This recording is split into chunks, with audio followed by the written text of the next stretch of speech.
All right, cool. So my presentation is about how content helped me sign more clients. So what I'm gonna do is take you through what I did with my first football scout as a client, what I learned with him, and then how I kind of like took that into my own growth operating content strategy to sign my latest client, which is a boxing coach. Yeah, I'm sure we've all met each other already, but yeah, so I'm Michael, I'm 24 years old. This is me, UK, London style. Let's go. Yeah, so I started off running a content agency. So as I said, I'm a videographer by trade. So I started doing like music videos back in school. Yeah, even in school, doing music videos, YouTube videos. And then I went more into, I forgot to put it there, but I also ran a music studio. So I did a bit of engineering, producing, mixing, stuff like that. But what I found about that business model is that working with independent artists is very hard to get paid. So I just thought, let me just not do that and go into more like corporate clients, and they pay a lot better. And then that turned into like learning marketing and then into growth operating, what I'm doing now. Yeah, so being in this content space taught me a lot about organic content, copywriting when it comes to like scripting, advertising, um, which I still use to this day, obviously. This was my first client, so the scout that I'm talking about, that essentially took me from just being a videographer to actually handling marketing, sales, and operations in terms of the back end of his business. Yeah, so he's a football scout, former scout for Crystal Palace and West Ham. This is his brand, Basic Ball Group, and when he started, he had about 5K followers on TikTok, so that's where I sort of met him. And we had this project of last year, and he called me up at the start of the year, and he said, Michael, I know you've been doing like just a video and we've been making really cool documentaries on like these events that we're doing. But this year I want to go like even bigger. I want to double down on the content and potentially market it to achieve 1,000 players to attend. It's like a big showcase event where 1,000 players come. It's across 3 days. It cuts down to so it's like elimination. So 500 people go through second day, and then 250 people go to the third day, and they get to play at a stadium. So, and at the whole time, because of his network, we can guarantee like 50 scouts across the 3 days. So that was the offer. It was a 3-day event of last year. And we had three main challenges, right? So we only had 2 months to plan everything, execute, build the funnel. It was the first time I ever built a funnel, even learned about a VSL, or at the time I used ClickFunnels. I was looking into like yeah, the owner of ClickFunnels, what's his name? Russell Branson, that's it. Yeah, I had no like email sequences or nothing like that. It was super like I was really a noob. I was just into the content stuff at the time, but yeah, that was a constraint. Never done before, so again, just done the content side of things before, and only had about £500 in ad spend, which I was just using out of my own money to test things and see how things even work. And we only used it on TikTok, no Meta ads. Super noob. Yeah, so these were the results. So as you can see, this is about month one. Hardly any results. Yeah, maybe 100 signups max. But this was a great time to learn about content, what worked. We literally tried everything. Tried scripting, tried more natural things, tried hooks, different hooks. We just tested as much as we could. And only in the second month here, where we doubled down on what worked, and then we pushed ads on those, that's when like it spiked, and then just at the day of the event, it exceeded about 1.2K signups. So yeah, the method, as I've explained, so month one was just throwing things at the wall, seeing what sticks, what works, what doesn't. And then month two was just doubling down and using the help of a little bit of ads in that last 2 weeks. And yeah, these were the results. So 1.2K signups. He grew from 5K to 12K followers, about 140% increase. 56% discovered the event via TikTok. Yeah, because that was our main platform. We didn't really have much followers on Instagram, so we just used what we had, especially with the time constraint that we had. This was what his page looked like at the time. Obviously, some of you may consider this viral, some of you, maybe would consider a bit more. But overall, it was about just over 1 million views total, right? With the help of ads as well, but organic first. Yeah, so this is where I learned the principles of content in relation to actually making sales. So before it was just making videos, making things look nice. And now it was more about what you say, how you say it, and what makes people like you and want to buy from you, you know? So I learned a lot in that time. I learned that people love strong personalities, like Muffy was talking about, you know? There's a reason why Andrew Tate has such a cult following, because he doesn't hold back of who he is, right? He doesn't try to appeal to everyone, and that's why people like him. And the reason why I learned this with the coach is because he would, again, like his content would be very controversial and he would say very harsh things. And when we would film content where he's doing training sessions, he would like be very harsh on the players. And people like that, you know, people thought, okay, like, yeah, they like the honesty. They love the strong personality. People buy from people they like. So it's a bit controversial to the first statement. But also like, that's the reason why they liked him, right? Because of his strong personality. And people have to trust what you say. So obviously in his content, we had to an extent, prove who he was, what he does. Filming content, him actually going out, being a scout, looking at talent. So that was sort of ecosystem plan that we went with. And so I carried all that knowledge into what I'm doing now, which is GrowthOp. That pretty much I've only really started doing it properly in terms of like going more into info and less into in-person stuff.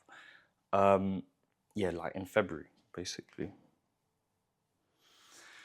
So yeah, what I carried from that was 3 content types, 3 pillars that are really implemented into my own content. First being selling yourself, so sell yourself as a person. Who are you as a person, business aside. 2, sell what you do, so sell the business model. Sell why people should have you as an agency. Why shouldn't they just do it themselves? Then sell you doing it. Why should people want to work with you? And that ties into mechanism, unique mechanism. That's the 3rd pillar. So this is just an example in terms of like what I've implemented into my Instagram. So number 1 being selling myself, right? So my personality. I don't work with everyone. So I'm just showing people like what people I prefer to work with, you know, just so people know a bit about me as a person. 2, selling what I actually do. So just talking about the topic, you know, relating to them. Maybe they already have like an offer, but I'm teaching them a bit more about how to make it irresistible and stuff like that. And 3, selling me doing it. So for example, I could talk about why me as a growth operator prefer like revenue share deals rather than like retainers or anything like that, you know? So that's the unique mechanism. So before I posted the content, I was doing outreach, right, to get coaches and stuff like that. My Instagram wasn't the worst, but I had no content that talks about what I do or why they should trust me doing it. I was doing this through DMs and email, right? 400 people, nothing. No book calls, nothing. Yeah. 0 clients signed. Afterwards, so after I like spent like a whole week making those content and making at least 3 of each of those pillars, in different formats as well. It could be like a Miro board, it could be a talking head, you know, a few different formats, tested it a little bit. And then I sent 1 DM that day, and it was to the boxing coach. I didn't do any more outreach that day. And he got back to me and we ended up signing him, right? And let me just tell you a little bit about how I saw that effect on when I jumped on the call with him. so he started actually reciting my own content back to me, which I wasn't used to. So he was basically talking himself into the partnership. I didn't really have to do any selling, right? They were super nurtured by the content already, super warm. He was asking me when to get started. I haven't even told him like what percentage I'm asking for, sort of thing, you know? So again, just tying into how warm like you can make them just from like them going through your content, and you know, if they resonate with you, people buy from who they like, right? He said that others tried to outreach, but he preferred me because of my opinions, which I spoke about in the content. It's the same thing. Yeah, that's pretty much it. My next presentation is going to be about how I took the football agent. So this one was a scout. My second client was a football agent that we cleared 10K last month. Yeah, any questions? I don't have questions, guys.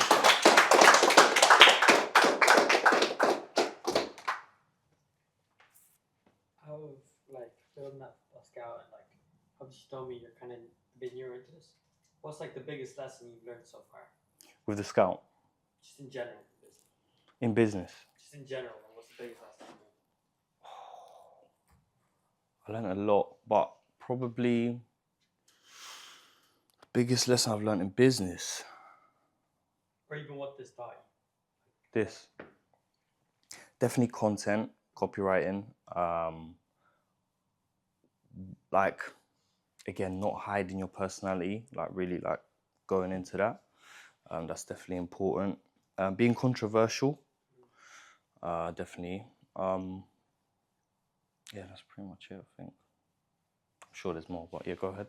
So, I'm not too sure if you put it in your presentation, but I know you were doing like camera work and like running a content agency before. What kind of gave you the confidence when you saw that football scout that you could actually handle running that event and getting all of them sign-ups and making the funds and stuff like that? Yeah, so before we was pretty much just filming documentaries. So I was documenting his event. But then we saw how like marketing, so basically he's done this three years in a row. The first year he was partnered with another football agency where they did marketing in their own ways. Like they went to football places, they gave out leaflets, word of mouth, They got about 750 players that year, right? But he was partnered with him. And it was about £20 a ticket. The second year, he done it by himself. He thought, yeah, I've got the momentum, got 5K followers on TikTok. Tried it without my help of promotion. He had about, to be honest, 250 players max, right? So it pretty much flopped. It's about £20 a ticket as well. So it was a big flop, but still made documentary, whatever. And then that's why the third year he said, yeah, I want 1,000 players. So that's when I kind of picked up my stuff, started learning about, okay, how do you promote things? You know, that's also around the same time I started working with more corporate clients. So I was thinking more about into marketing and yeah, how to make a sell through content and stuff like that. Yeah. What my question was, why did you choose to divert from your uni degree, which you said you dropped after your first year? And what made you just say, I don't want to be average, I don't want to just get a degree and look for a normal corporate job, I want to do something for myself and take the riskier route? Yeah, okay, cool. Yeah, I always saw myself like, you know, I always saw myself wanting to own my projects, like, you know. I always felt creative, that I always, like, for example, in the uni degree I was doing TV and film. I felt like I could make the whole film myself. Obviously, I had to work with a team, which is good and fine. But I was already doing this outside with music videos, managing productions and managing like teams to a certain extent. So I always thought that I was a bit meant for more, and I can at least take on more. So I wanted to challenge myself, you know. I always Yeah. noticed that pattern as well. With like, all of us, like, whenever someone asks, like, why, it's always we all had that feeling we're meant for something more. Yeah. You know, not to just live that ordinary life, you know? Exactly. Yeah, 100%. Good stuff, bro. Thank you. Oh, yeah.